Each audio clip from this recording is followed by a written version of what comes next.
te parler de l'importance, c'est te parler des besoins que vit une personne qui est en fin de vie. Et effectivement, j'ai reçu un accompagnement qui touchait plusieurs niveaux parce que le défi est à plusieurs niveaux. Si on regarde la première réaction que j'ai eue au diagnostic, c'était la panique. C'était la panique. Non, je ne veux pas. Même si j'étais contre la chimiothérapie, ça a été tout de suite de me raccrocher à la chimiothérapie. Parce qu'on me laissait une lueur d'espoir d'allonger un peu les jours. C'était un risque. C'était un risque qui, bon, finalement, que j'ai choisi parce que j'étais en état de panique d'une certaine façon.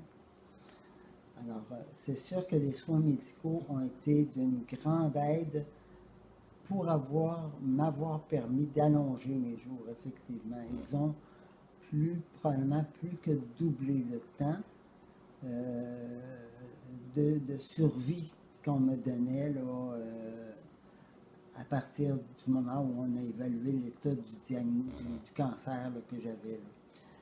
Simultanément, j'avais besoin aussi d'un accompagnement, non pas rien que du cancer, face au cancer, face à la souffrance, à la douleur, à ce train vers la mort. J'avais besoin aussi d'un accompagnement en termes de rester parmi les vivants.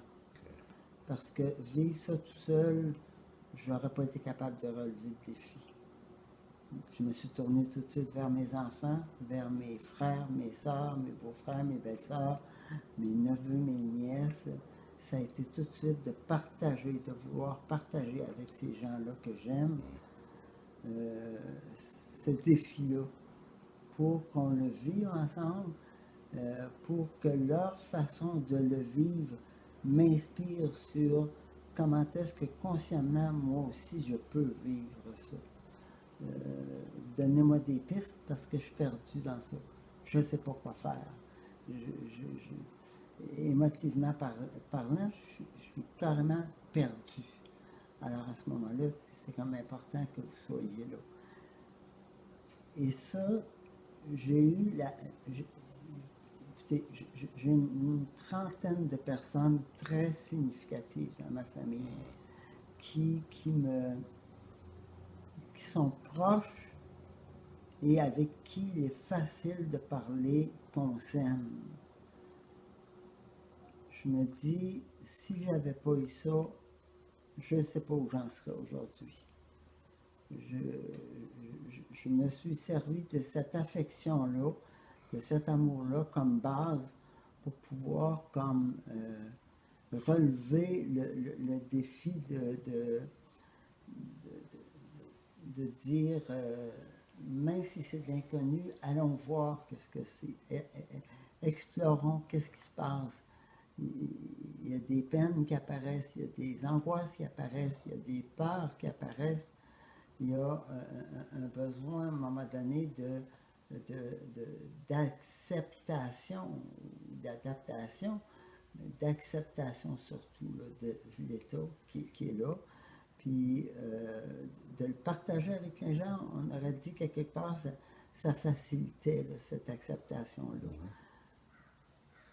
Quelqu'un qui se retrouverait avec pas ces ressources-là, conjoint épuisé, famille où on ne parle pas de ces choses-là, une personne qui est fermée sur elle-même, ou des choses comme ça, pourrait comme l'image que j'ai, c'est être obligé de vivre cette situation-là comme si elle était à moins 40 sous zéro, dans la rue, tout nu, tout seul. Fait que c'est comme impensable de pouvoir vivre ce défi-là dans un contexte aussi peu supportant.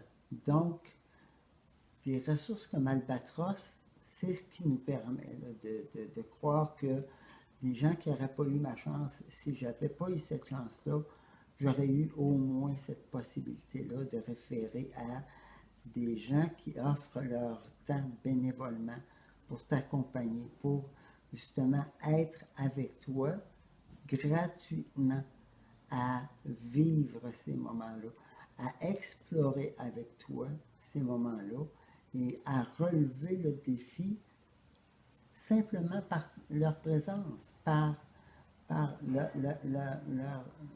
leur appui, par le fait qu'ils sont tout simplement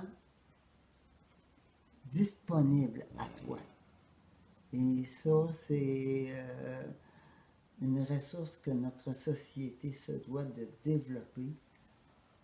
Et surtout que les bébés boomers, on s'en vient en gang pour passer à cette étape-là de fin de vie. Autant pour vivre la fin de vie que pour être capable de bien mourir.